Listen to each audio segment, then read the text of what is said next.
지난 4월 고등학생 4명이 여수 애양원을 찾았다. 반갑습니다. 봉사활동을 하기 위해 애양원에 살고 있는 한센시병 환자들, 그러니까 나 환자를 찾아온 것이다. 안녕하세요. 옛날에는 농기도 없고 우리 그놈한테 이제 이런 처음으로 한센시병 환자를 가까이에서 본 학생들은 긴장했다. 농기 놓고 해도 잘 우리 할머님들 죄송한데 바카스 좀 학생들이 준비한 것은 작은 드링크 한 병. 나도 바꿔서 이제 한통 내놔.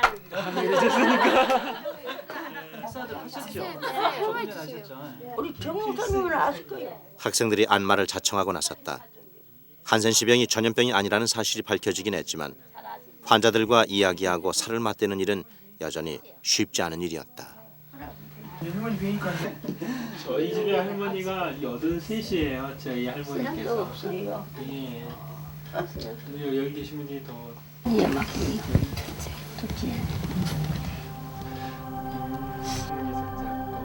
우리 은혜자매가 그런데 기도 시간이 되자 할머니와 학생들은 손을 잡았다. 첫 만남에서 손을 잡은 것이었다. 그래서 함께 동행해 주시고 항상 건강하게 오래오래 사실 수 있도록 멸시와 천대의 대명사였던 한센시병. 한센시병 환자에 대한 오래된 편견이 이렇게 또 한 번 깨지고 있었다.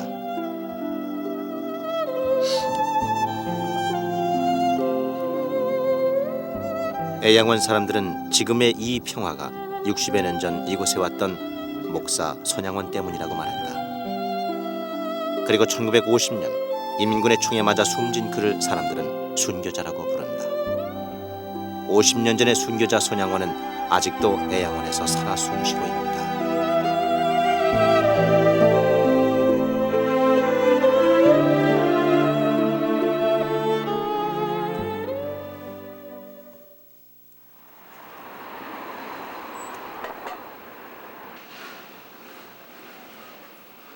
지난해 서울에는 1년 내내 같은 공연만을 무대에 올리는 전용관이 등장했다.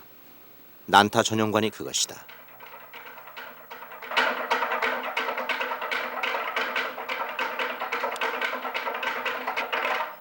(5년이) 넘는 장수 공연 난타를 만든 사람은 배우로 더 유명한 송승환 씨.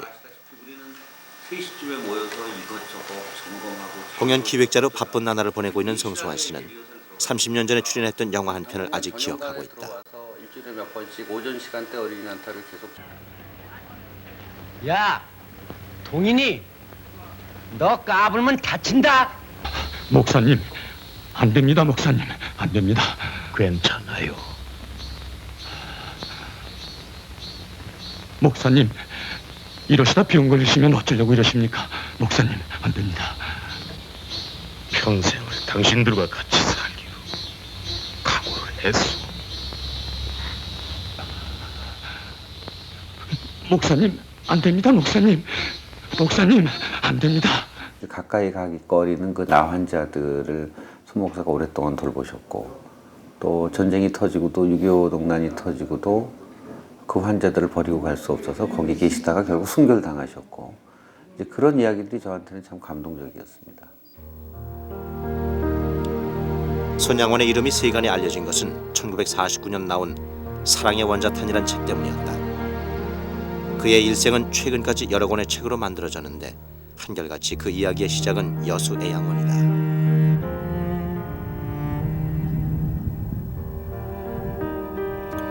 전남 여수시 외곽 간척지 17만 평에 세워진 애양원은 한센시병 환자들의 집단 정착처입니다. 마을이 한눈에 내려다 보이는 가장 높은 언덕에 교회가 있고 그 주위 이곳저곳에 한센시병 환자들과 가족들이 모여 살고 있다.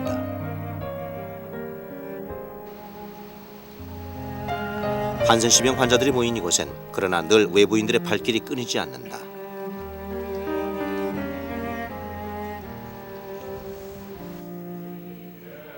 취재진이 찾은 이날도 포항 지역의 목회자 50여 명이 애양원 교회 성경 암송반의 간증 집회에 참석하고 있었다.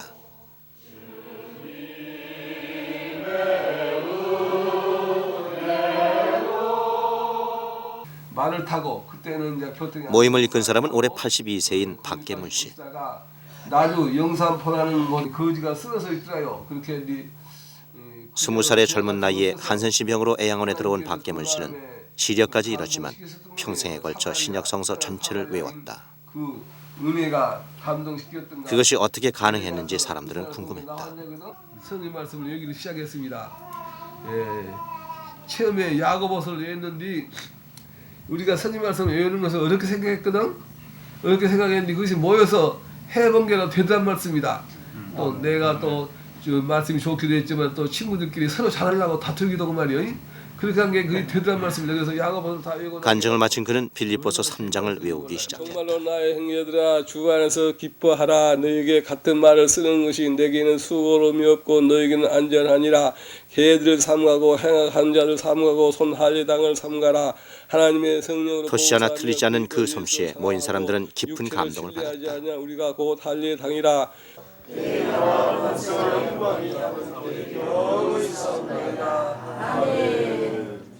환경에 쫓기다 보니까 그 핑계 저 핑계 때문에 좀 나태해지지 않았는가, 말씀에 대해서 좀 멀어지지 않았는가.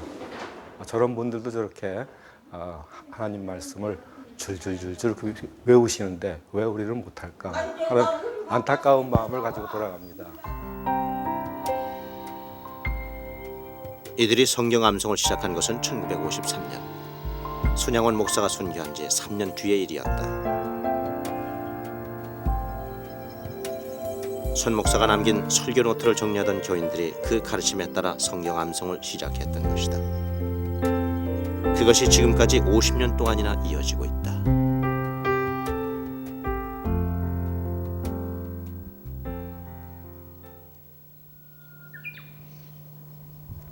애양원에는 아직 손양원을 직접 만난 사람들이 여럿 있다.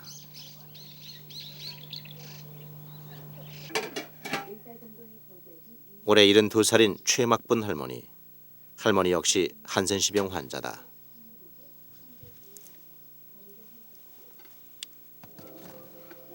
하지만 할머니는 식사 준비는 물론 생계를 위해 밭일도 하고 있다. 애양원 안에 있는 양로원에 들어가도 좋으련만 할머니가 굳이 힘든 이 생활을 계속하는 데는 특별한 이유가 있다.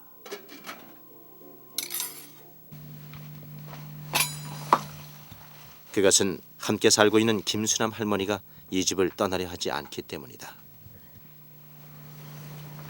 한센시병이 발병해 처음 이곳에 올 때는 죽고 싶은 생각밖에 없었다는 할머니는 올해 94살이다.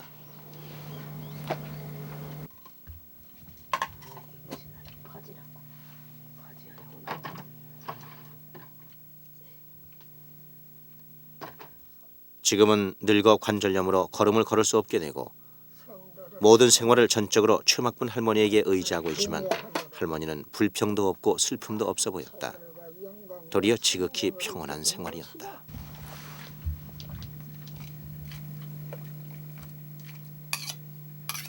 야 단산이 진치구겠냐. 잘 가가지고 우리가 충남인가. 두 할머니의 밥상은 특이할 것이 전혀 없었다.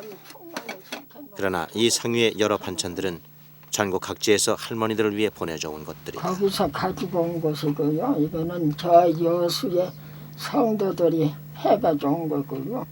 이 김치도 여수에서 성도들이 갖다 주고.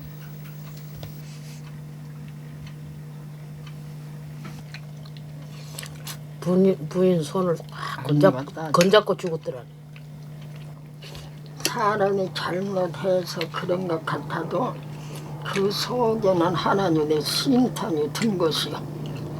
권사님은 심판이라고 하지. 하나님이 허락지 아니하면 벌레 하나도 안 죽는 거야.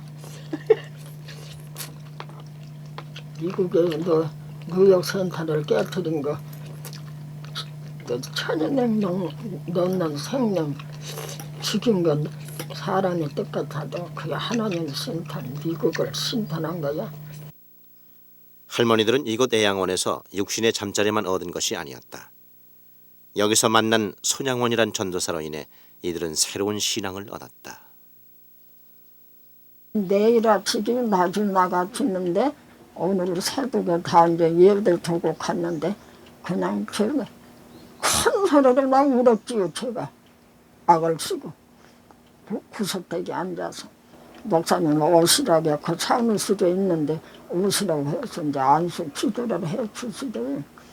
그날 아침에 앉아서 저도 모르게 울고 난 뒤로는 제 나은이 하기 생전 안 해도 기도가 자꾸 하고 싶고 또 성경도 안 모를라 성경도 모르고 도기도 싫은데 그 성경이 그렇게 도구가 싶고. 그때가 1937년. 손양원은 부흥 집회를 인도하러 온 젊은 전도사였다. 그리고 그날 이후로 많은 애양원 환자들은 그 이름을 기억하기 시작한다.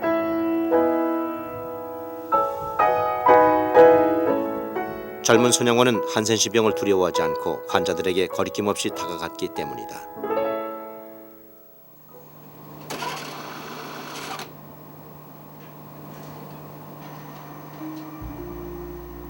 (1930년대) 동아일보에는 문둥병자 즉 한센시병 환자가 아이를 죽였다는 기사가 있다. 한센시병 환자가 병을 낫기 위해 어린아이를 죽였다는 가슴 아픈 기사였다.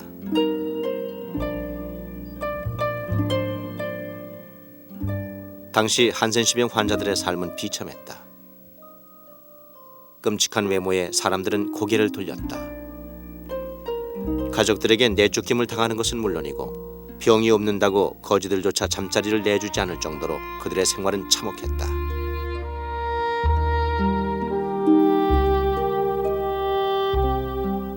그 누구도 돌보지 않는 이들을 위해 최초로 세워진 병원이 애양원이다.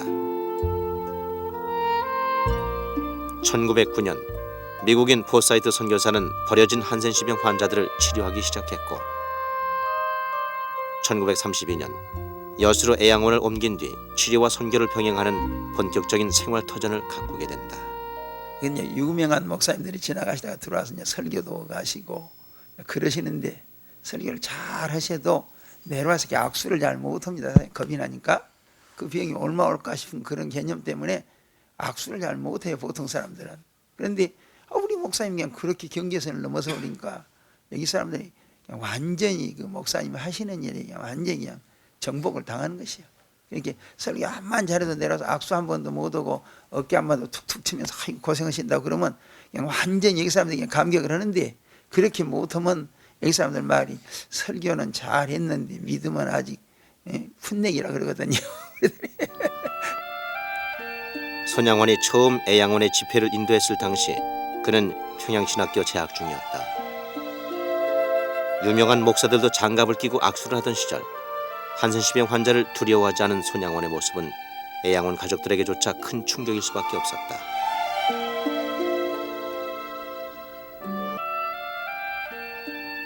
그때의 인연으로 1939년 손양원은 정식으로 애양원에 부임하게 된다. 그런데 부임한 지 얼마 되지 않아 하나의 사건이 일어난다. 당시의 목격자 백일홍 장로가 현장을 방문했다. 그래서 거기 쪽간 올라가면 요놈 뒤에 바짝 뒤에 가서 그게 이제 14호실이 되었고 있어요. 그 여기서 이제 제일 약한 분들이 살고 있고 이렇게나 아마 되었고 있을 거요 그 집터가. 그리고 여기가 이제 14호실이 여기가 지어졌고 있었지요. 치료약이 없던 시절 중환자만을 수용하는 14호실은 같은 한센시병 환자들조차 들어가길 꺼려하는 곳이었다. 그것은 죽음과 차별의 상징이었다. 그때 무슨 사건이 생기는 거에는 박창식 씨라고 여기 살았습니다. 그 전에 참 고약해요 그 사람이.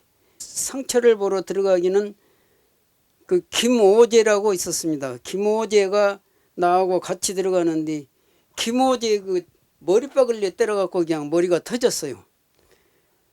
그래갖고 그때 그 김오재가 근로 신고하다가 죽었습니다. 또 그 사람도.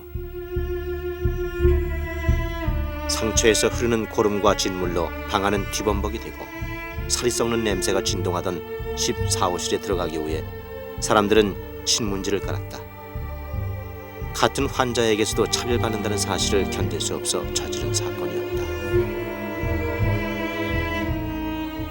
손 목사님은 오셔가지고 그냥 그 진물이 뭐다 나가고 그냥 방해가 뭐다 그래갖고 있는데 그가 북성안이 앉아서 그 전도를 해요. 그 박창식 씨한테 그 머리박을 몽칭으로 때려버렸는데 그 전도를 하시면서 아주 웃어 싸시면서 이제 우리가 믿는 사람들이 어쨌든 참 신앙으로 살아야 한다고 이제 그러고 전도를 하시더만이라. 뭐 귀한 음식 같은 거 이렇게 갖고 오시면 이 조심스럽게 하는 것이 아니고 그냥 뚝 부질러서 당신도 자시고 그냥 환자들도 주고 그냥 과일도 이렇게 깎아서 그냥 그놈도 그냥 당신이 그냥 잘라서 자시고 또 그 앉아 있는 사람들 그냥 같이 주니까 장로님들 하도 딱하니까 대아이다 물을 떠다가 장로님 목사님 손 좀 씻어야겠습니다. 나 그러려면 여기 안 왔다고 그냥 물과 쏟아버리라고 그냥 그 손으로 같이 그냥 주고 같이 그냥 자시고 또 그렇게 이제 기도할 때라도 이렇게 막 손이 나쁘고 붕대를 칭칭 감고는 손에다가 그냥 확 손을 잡고 기도를 하니까 그냥 그런 행동 하나하나가 완전히 그냥 그 사랑의 원자탄을 터뜨리기 전부터 사랑의 주인공이야. 도대체 손양원은 어떻게 한센시병 환자를 두려워하지 않는 특별한 용기를 가질 수 있었을까? 손양원은 1902년 농사를 짓던 손종일 씨의 장남으로 경북 함안에서 태어났다. 그의 성장 과정에서 특이한 점이 있다면 그것은 부친이 독실한 기독교인이었다는 점이다. 손양원이 어린 시절을 보낸 1910년대 당시 교회엔 대부흥 운동이 크게 일어나 전국적으로 부흥 집회가 앞다투어 열렸고 가정예배 서약서에 따라 예배를 드리는 가정이 늘어나던 때였다. 그 신앙의 열기는 아버지를 통해 손양원에게 고스란히 전해졌다. 부친 손종일 씨는 칠원교회를 개척하고 1923년 교회 건축을 위해 전 재산인 논 5마지기를 내놓을 정도로 대단한 신앙의 소유자였다.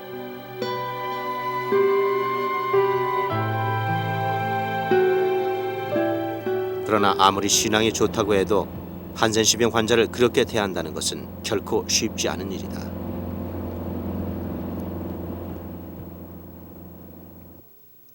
손양원의 행적을 좀 더 알아보기 위해 애양원에 오기 전 일했다는 상해교회를 찾았다. 무려 70년이 넘는 세월 동안 교회는 조금씩 그 자리를 옮겼지만 상해교회를 찾는 일은 어렵지 않았다.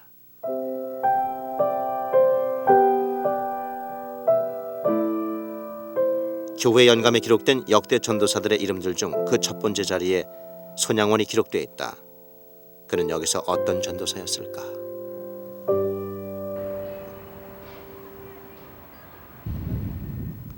상해교회 관계자들은 손양원에 대해 알고 싶어하는 취재진을 부산 우암동으로 안내했다. 그 뒤에 이제 교회가 있고, 그 다음에 이제 학교 있고, 그 다음에 치료실 있고, 그래가지고 안에 이제 병사고, 그래 돼가 있어. 이것이 손양원이 부임했을 당시의 상해교회 자리라는 것이다. 부산의 나환자촌 상해원. 손양원과 한센시병과의 만남은 여기서부터였던 것이다. 손양원 목사님이 전도사 하임 당하기 전에 부산에 와서 계시면서 상해원 교회 많이 방문을 하고 영인주의학교 학생들도 가르치고 또 집회도 하고 그랬다는 얘기를 들었습니다. 손양원 목사님은 뭐 이미 알고 그 한센시 가족하고 친근하게 지냈습니다. 그렇게 저는 생각합니다. 다른 사람들 사회 사람들보다 달리 손양원 목사님은 우리 한센 가족들을 위해서 이렇게 가까이 하시고 친근하게 지내신 것으로 그렇게 알고 있습니다. 그러나 손양원이 처음부터 한센시병 환자들에게 쉽게 다가갔던 것만은 아니었다. 여러 증언자들은 당시 그가 환자들에게서 나는 냄새 때문에 고민하며 밤새도록 기도했다고 증언했다. 애양원에서 보여준 거리낌 없는 행동은 바로 그 반성과 기도의 결과였을 뿐이었다. 1930년대 말 애양원을 지키던 손양원에게 중대한 사건이 발생한다. 일제가 황국신민화를 부르짖으며 신사참배와 동방요배를 강요하고 나선 것이다. 사태는 점점 수습할 수 없는 지경으로 빠져들었다. 당시 기독교를 이끌던 교역자들이 일본 천황의 신궁에 참배하기 시작했고 전국 각지의 교회와 기독교인들에게 일본 신궁에 경배하기를 종용하기 시작했다.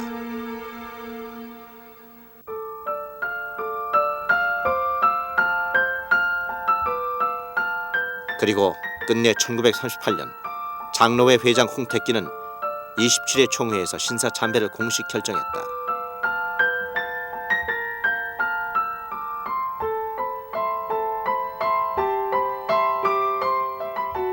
신사는 종교가 아니며 따라서 신사 참배는 국가 의식이기 때문에 적극적으로 참여하라는 성명서도 발표했다. 교계는 이때부터 소화연호를 사용하며 적극적으로 일제에 협력하기 시작했고 지도자들의 이런 결정에 전국의 목회자들이 합류해 나갔다.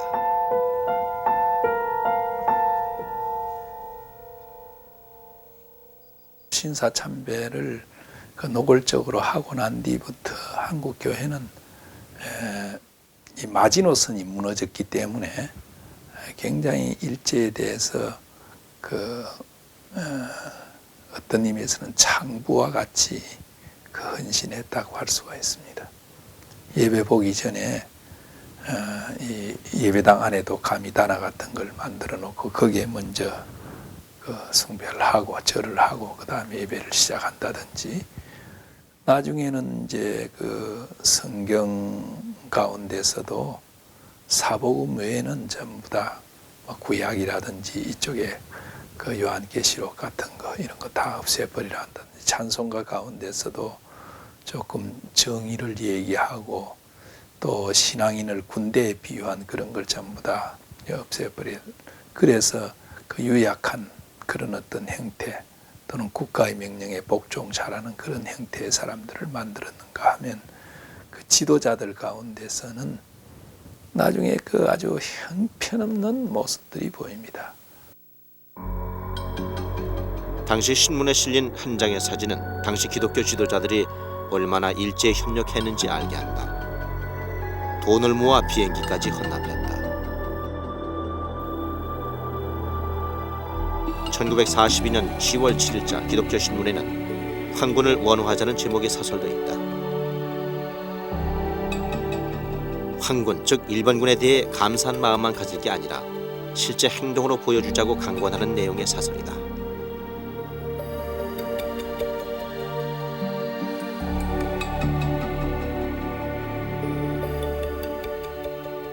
손양원에게도 선택의 시간은 다가오고 있었다.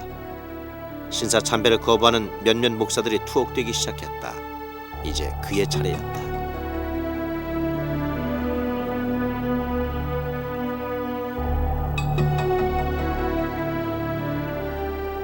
손양원은 처음 신사 참배 문제가 거론됐을 때부터 한치의 흔들림이 없었다.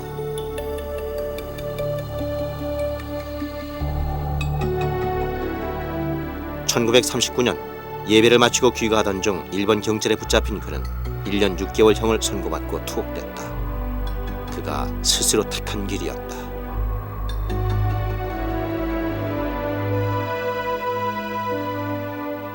교계 지도자가 인정하고 애양원 가족들이 안타깝게 구원하던 일이었지만 그는 허락할 수가 없었다.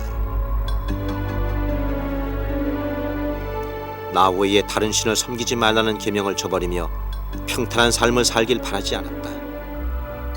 신앙의 순결을 지킬 수 있다면 한 줌 소금밥도 황후의 밥상이요, 감옥이 차라리 내 집 안방보다 나았다.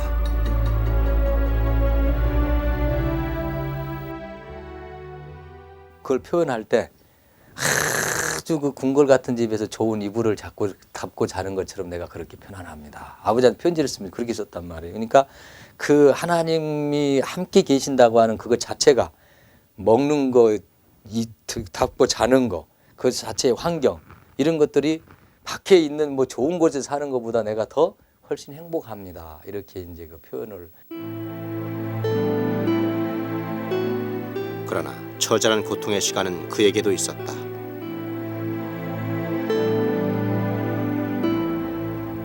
손양원의 투옥으로 부친 손종일 씨는 만주로 망명, 그곳에서 세상을 떴고 가족들은 뿔뿔이 흩어져 거지와 다름없는 생활을 해야 했다. 손양원은 감옥에서 나가게 될 날을 손꼽아 기다렸다.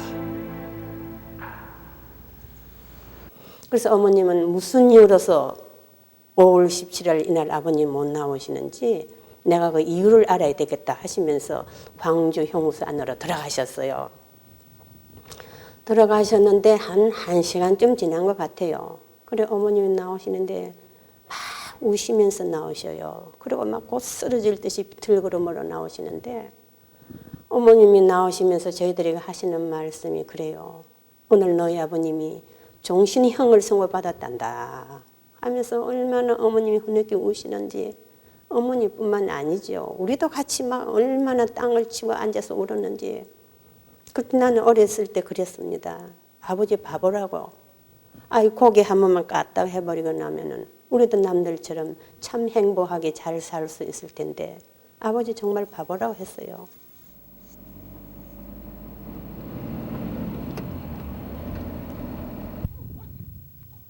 일 년 6개월형을 선고받은 손양원은 그날 석방되지 못했고 도리어 종신형이 내려졌다는 얘기만 전해졌다. 도대체 감옥 안에서 무슨 일이 있었던 것일까? 취재진은 광주검찰청에서 당시 손양원의 사건 기록들을 찾아보기로 했다. 일제시대 자료는 남아있는 게 있습니까? 일제시대 자료는 지금 여기 있는 게 다 보시는 바와 같습니다. 현재 광주검찰청 자료실에 남아있는 일제시대 수용인의 자료는 이것뿐이다. 이게 일제시대 형사기록 색인. 네, 색인 부분입니다. 색인. 좀 오래돼가지고 좀 보존 상태가 좀 양호하지가 못합니다. 전체적으로. 벌써 60여 년 전의 사건 기록이다. 이게 몇 년? 요거는 몇 년? 당시 일제 검찰이 작성했을 이 색인부에는 손양원의 이름이 없었다. 2년도 겁니다. 저희가 지금 보존하고 있는 기준은 그 어떤 연구 보존 기준은 국가보안법이라든지 사회의 이목을 끄는 그런 사건에 한해서 연구 보존을 하고 있습니다. 그런데 이제 그때 1940년대에는 이제 일제 시대이기 때문에 그 일제 검사들이나 그 관계자들이 그 사건에 관하여 연구 보존 가치가 없다고 생각했을 수도 있고요. 그 다음에 또 다른 이유는 우리가 기록이 설령 남아있다 하더라도 그 이전 기록들은 다 정부 기록 보존소에 다 이관을 한 상태입니다. 대부분의 일제시대 자료들이 이관돼 있다는 정부 기록 보존소.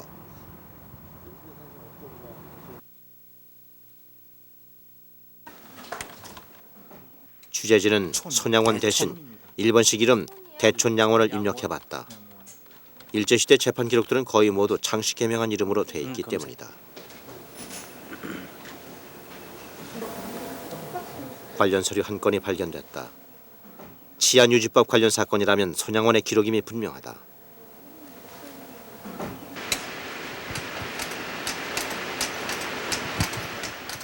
아무리 일제시대라고는 하지만 정식 재판을 통해 형을 선고받고 복역한 기결수에게 교도소 내에서 다시 종신형을 선고한다는 것은 상식적으로 납득할 수 없는 일이다.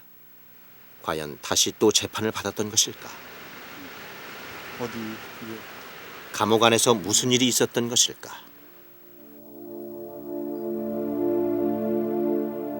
이 기록은 1939년 신사참배 거부자로 재판을 받은 당시 기록이다.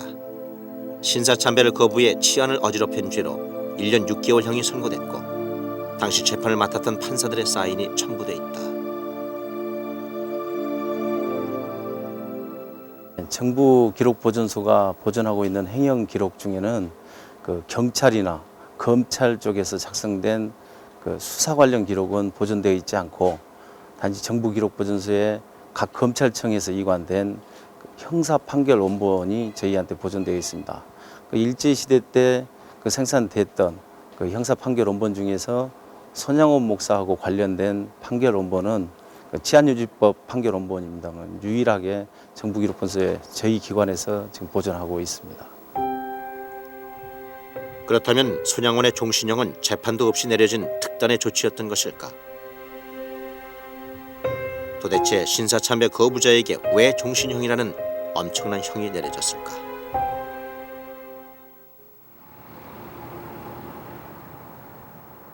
취재진은 고신대 자료실에 신사참배를 거부한 기독교 관련 인사들에 대한 기록이 남아있다는 소식을 듣고 그 내용을 확인해 보았다. 이 파스콘을 보시면은 1950년대에 주로 나온 책들인데 여러 가지 신학 분야의 책, 신학을 주제로 한 여러 가지 책들이 많이 실려 있습니다. 이곳에 보면은 그 신사참배 반대하셨던 분들에 대한 옥중 수기라든가 이런 것들을 많이 실어갖고 그 당시에 어떤 그 우리 한국 교회가 일본의 여러 가지 고통과 고난을 받았던 이런 것들을 소개하는 글들이 많이 있습니다. 이 중에 이제 손양원 목사님의 그 옥중 그 관련된 여러 가지 체형 주소라든가 이런 것도 여기 기록이 많이 돼 있죠.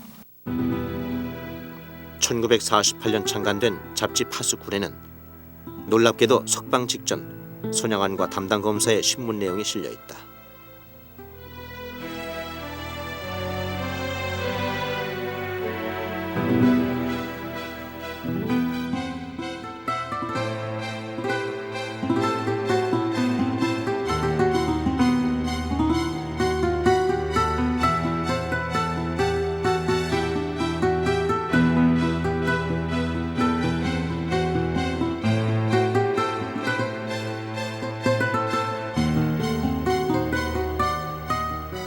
끝내 굽히지 않은 신앙의 정절.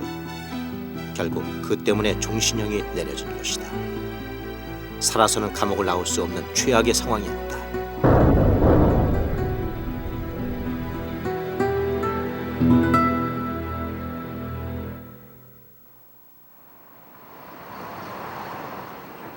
그러나 1945년 손양원은 그의 예견대로 일본 패망과 함께 애양원으로 돌아왔다.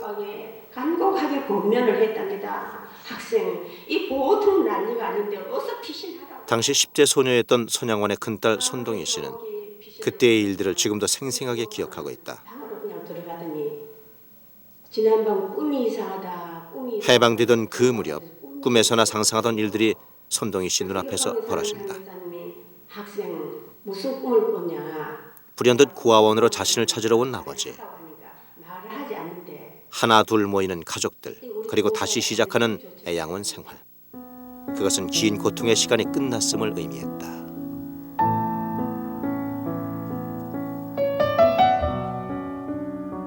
이제 8.15 해방이 돼가지고 나도 고아원에서 생활을 벗어나고 학교에 간다는 사실. 그리고 오빠는 그때 군의 도망병이었어요. 이산석, 전사선 피신해 다니고 있었습니다. 도망병, 왜 도망병이가 됐냐 하면은 군에 가면은 매일 아침마다 신사참배 하기 때문에 큰아빠가 군에 나오라는 군대 입대 명령장이 날라왔기 때문에 우리 가정이 이렇게 흩어져 버렸어요. 그래서 이제 우리 큰아빠도 지금 산속에 숨어 다녔다가 이제 우리 한 가정이 모여가지고 학교 간다는 이 사실은 우리 가정은 한마디로 말하면 뭐 천지 계백이 일어난 셈이죠. 그때 그 행복이란 것은 정말 돌이켜보면 그때야말로 내 생애 최고의 행인 것 같습니다. 다시 애양원에 모인 가족들. 서로 얼굴을 볼 수 있는 것만으로도 감사하던 시절이었다.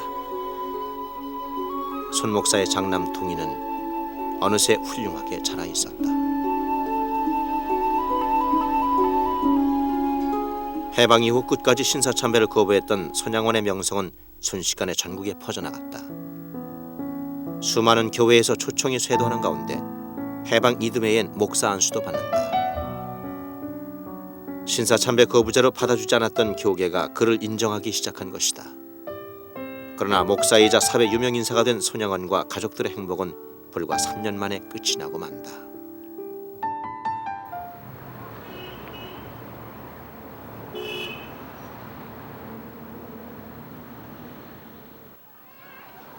그 불행은 동인과 동신 두 아들의 죽음에서 시작된다. 당시 순천 사범고등학교에 재학 중이던 두 아들에게 일어났던 사건을 추적해보기로 했다. 학교 내 기독학생회 회장이었던 동인은 특히 노래를 잘 불러 미국 유학도 준비 중이었다고 한다.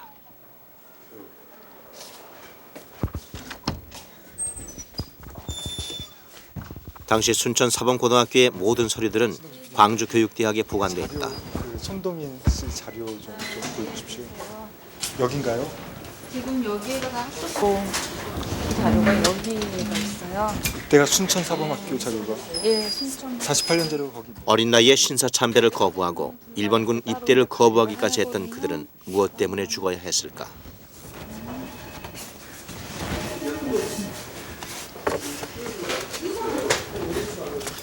이분 이름은 손동인 씨라고 하셨죠? 예, 손동인.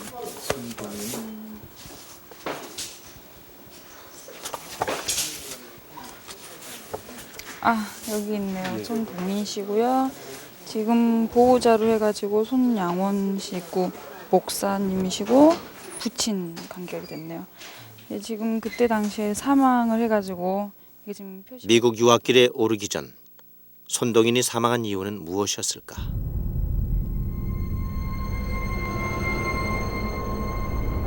그때 동인과 동신이 살던 곳은 순천. 그들은 바로 1948년에 일어난 여순 사건의 한복판에 있었던 것이다. 좌익과 우익이 번갈아가며 서로를 잡아 죽였던 사건. 죄 없는 민간인들과 학생들까지 희생당한 그 사건에 손양원의 두 아들 동인과 동신도 그 속에 포함됐다.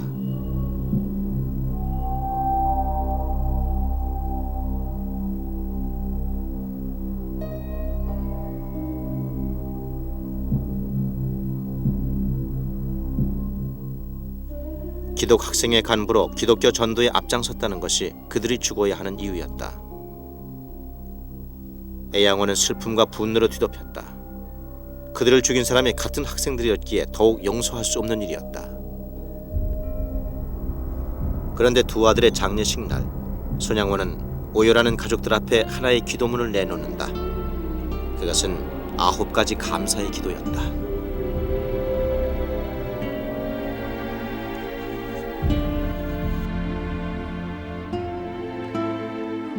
나 같은 죄인의 혈통에서 순교의 자식들이 나오게 했으니 감사.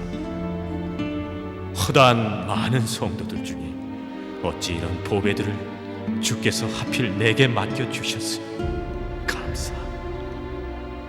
삼남 삼녀 중에서도 가장 아름다운 두 아들 장자와 차자를 바치게 된 나의 축복을 감사. 한 아들의 순교도 귀하다 하거늘 하물며 두 아들의 순교일이요 감사. 예수 믿다가 누워 죽는 것도 큰 복이라 하거늘 하물며 전도하다 총살 순교 당함이리 감사. 미국 유학 가려고 준비하던 내 아들 미국보다 더 좋은 천국에 갔으니 내 마음이 안심되어 감사. 나의 사랑하는 두 아들을 총살한 원수를 회개시켜 내 아들 삼고자 하는 사랑의 마음을 주신 하나님께 감사. 내 두 아들의 순교로 말미암아 무수한 천국의 아들들이 생길 것이 믿어지니 감사. 이 같은 역경 중에서 이런 8가지 진리와 하나님의 사랑을 찾는 기쁜 마음, 여유 있는 믿음 주신 우리 주께 감사.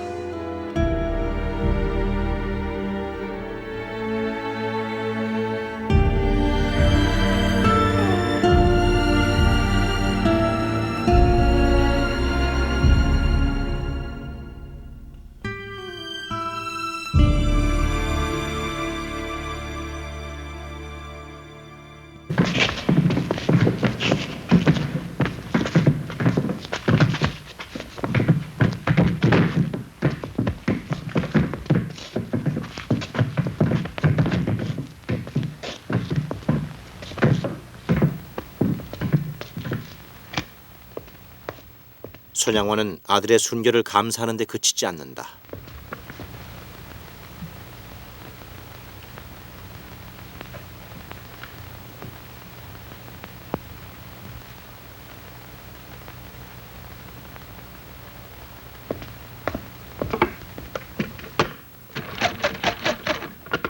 그는 두 아들을 죽인 장본인 안재선을 사형 직전에서 구해낸다. 범인 중에 안재선이라고 석방하라.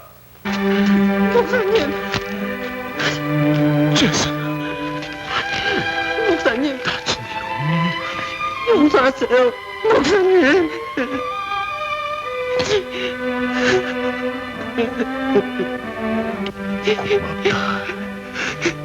넌 내 사랑스러운 아들이야.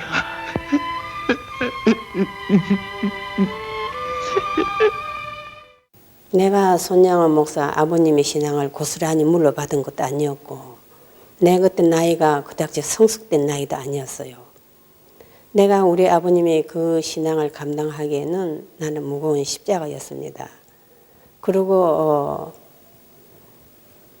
아버님은 원수를 사랑하려 했지만은 나는 그렇게 되지를 못했거든요.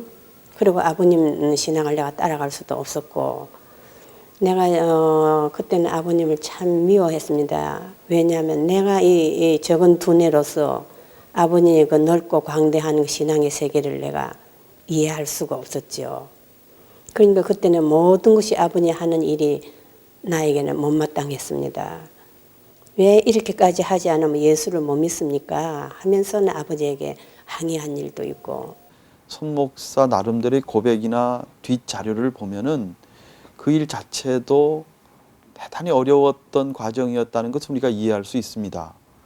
제가 가끔 예로 듭니다마는 그 양아들 그 손재선이죠. 이제 안재선을 손재선으로 해서 앉혀놓고 부부가 밥상을 받아서 밥을 먹을 때 그 아들을 죽인 원수를 아들로 삼은 그 선택 앞에서 밥을 먹는 것이 아니라 모래를 씹는 것과 같았다라는 눈물 어린 고백을 남기고 있습니다. 그런 걸 볼 때 손 목사의 그런 선택 자체가 위선이라든가 또는 요즘 말로 오바라든가 이런 거라고 우리가 볼 수는 없는데 다만 너무 어려운 선택이었기 때문에 많은 사람들로 하여금 인간적인 면에 대한 우리 나름대로의 갈등 같은 것들을 좀 느끼는 그런 선택이 되었다라는 것을 말씀드리는 것이죠. 이때부터 손양원의 가족 사진에는 동인과 동신 대신 안재선이 등장한다. 손양원은 안재선을 자신의 호적에 입적하고 그를 아들 손재선으로 삼은 것이다. 이 믿기지 않은 사건 앞에 전국은 손양원을 칭송하는 소리로 들끓었다. 사랑의 원자탄이라는 별명도 이때 생겨났다.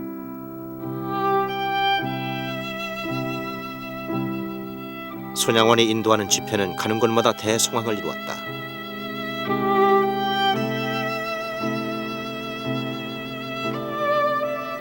그런데 손양원은 간증 집회가 있을 때마다 안재선을 동행시켜 사람들 앞에 서슴없이 서게 한다. 그 자리에서 손양원은 분명 사랑의 원자탄이었으나 안재선은 늘 살인자여야 했다. 동행 간증 자체가 대단히 고통스러운 노정이 아니었을까 이렇게 생각이 들고 또 한편으로 생각하면 안재선 씨의 경우에는 그 정도의 그 값은 치루어야 되지 않을까라는 측면도 물론 이야기할 수 있습니다.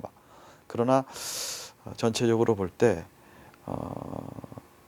손양원 목사와 안재선의 관계 그리고 안재선 씨가 걸어갔던 길 그 자체가 평탄하거나 우리가 손쉽게 접근할 수 있는 그런 노정은 아니었다 이렇게 보여집니다.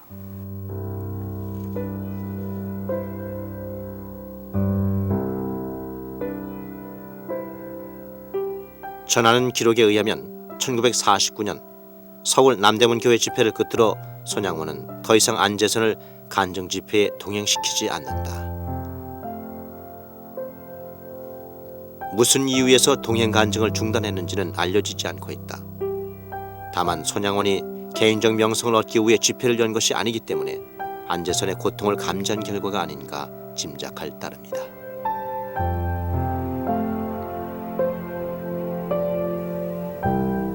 안재선은 이후 신학을 공부하다가 암으로 세상을 떴다는 이야기만 들려올 뿐 세인의 관심에서 차차 사라지게 됐다.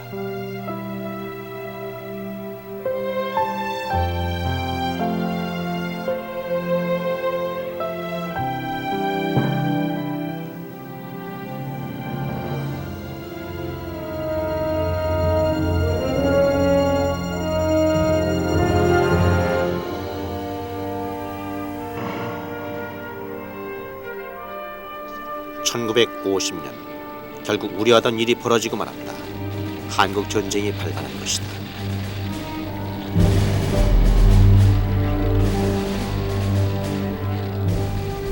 밀고 내려오는 인민군을 피해 사람들은 나무로 피난길에 나서야 했다.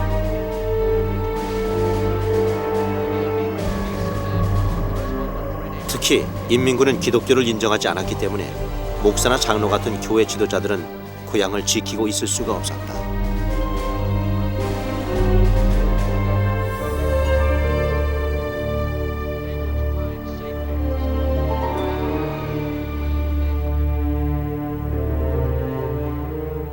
손양원 역시 바다 건너 섬으로 가기 위해 이 포구에서 배를 탔다.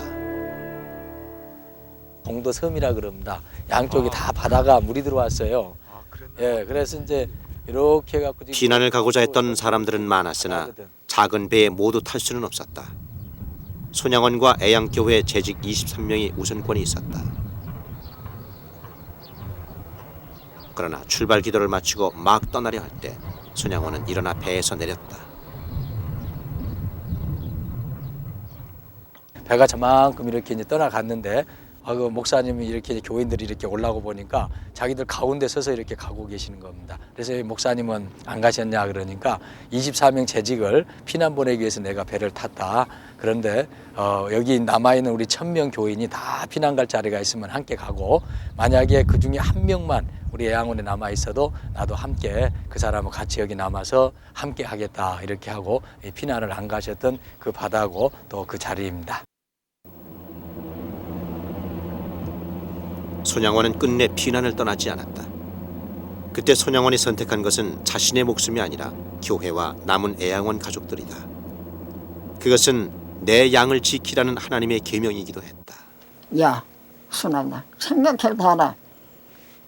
원수가 잘 들어왔는데 목사가 되어가지고 대짝 틈에서 나오는 쓰겠냐? 예지당서 기도하다가 잡혀가야지. 대짝 틈에서 나오는 그 쓸 것이냐? 그러고 저한테다 따지시대요. 그러니까 그냥 일어나서 책을 옆에다 찍고 그냥 예지당도 쫓아가셨어. 이 교자가 안에 숨긴다니까 깜짝 놀라서 그러나 안 된다고 그러고 갔었어요. 남아있던 교인들은 이러다 목사를 잃게 될까 노심초사했지만 손양원은 애양원 안에 잠시 숨어있는 것조차 거부했다. 그의 죽음은 이미 그때 예견된 것이었다.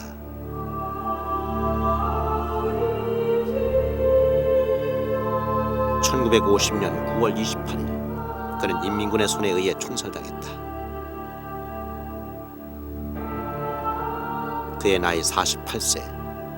이미 예견된 죽음 앞에서도 그는 평소와 다름없이 애양원을 지키다 담담히 그 길을 걸어갔다.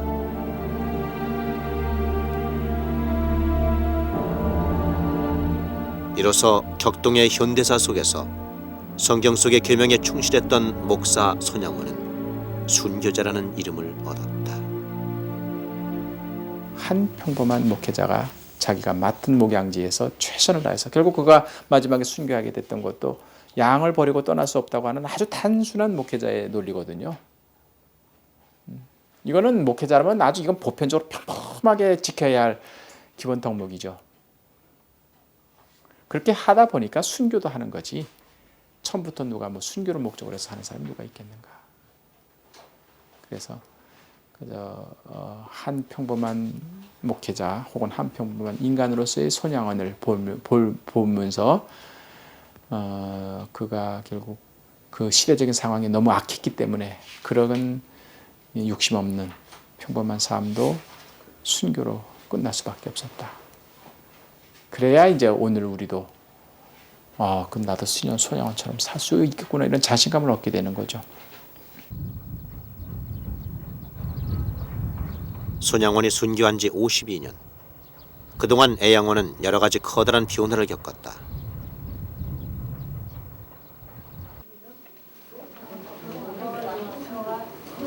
한센시병 전문이었던 애양병원은 이제 노인들의 관절염, 고관절 치료 전문 병원으로 더 유명하다. 70년대엔 소아마비 치료의 한 몫을 담당하기도 했다. 설립 당시 아무도 돌보지 않았던 한센시병 환자들에게 새로운 희망이 되었던 것처럼 오늘 이 사회에서 소외된 질환자들을 찾아 나선 결과다.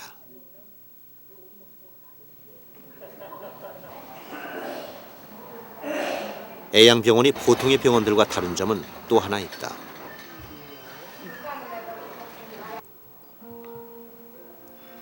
손양원은 당시 죽음의 병으로 알려진 한센시병 환자들의 피고름을 입으로 빨아가며 그들의 목자가 되어주었다. 그리고 거지보다도 못한 처지의 한센시병 환자를 친구로 삼았다.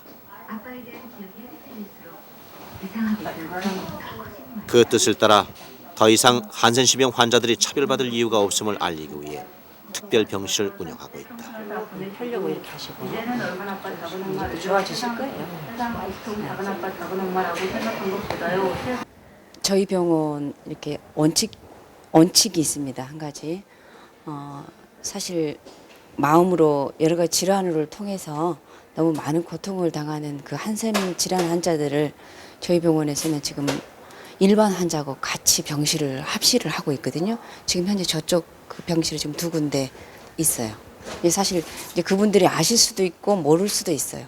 근데 그런 부분들을 통해서 일반 환자와 한센 질환 환자들과 똑같은 어떤 치료하는 환자 입장으로 저희들이 치료하고 있고요. 일반 환자들의 반발이 아주 없는 것은 아니다. 전염병이 아니라는 사실이 밝혀지긴 했어도 여전히 한센시병은 공포의 대상이기 때문이다.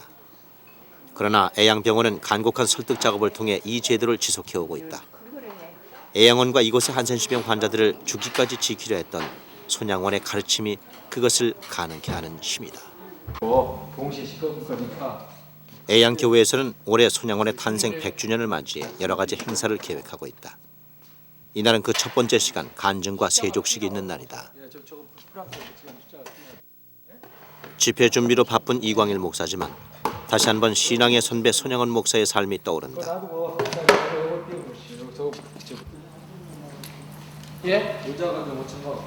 애양원에 들어온 초창기에는 늘 손양원과 비교당하는 자신이 힘들었다.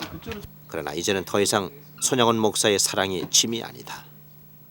하나님께서 손양원 목사님은 손양원 목사님대로 그분 갖고 있는 모든 것들을 통해서 영광 받으시고 또 쓰셨고, 또 나는 손양원 목사님이 아니고 나니까 또 나대로 하나님이 또 영광을 받으시고 또 쓰시기 원하신 곳에 쓰실 것으로 그렇게 생각한다. 중요한 것은 내가 하여튼 하나님이 기뻐하시는 그런 그 방향으로 하여튼 최선을 다해서 열심히 다 하는 거, 그것이 내가 할 일이지. 손양원 목사의 추모 집회에 애양원 가족들이 모였다.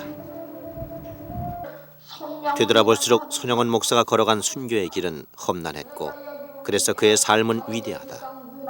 다 잠그고 기도하여도 이 교회가 사는 것이지. 아버지 하나님, 이 시간에 한센시병 환자들의 발을 정상인이 씻겨주는 시간이다. 손양원 목사가 살던 시대만 해도 이건 상상도 할 수 없는 일이었다. 세족식을 하며 손양원 목사의 사랑과 순종을 기억하기로 했다. 자가 되게 하여 주시옵소서. 씻김을 받는 자가 아니라 이제 마음속으로 아버지와 함께 씻기면서. 지금은 분명 손양원이 살던 시대와 다르다. 그때처럼 신사참배를 강요하거나 기독교인이라고 해서 차별받는 일은 없다.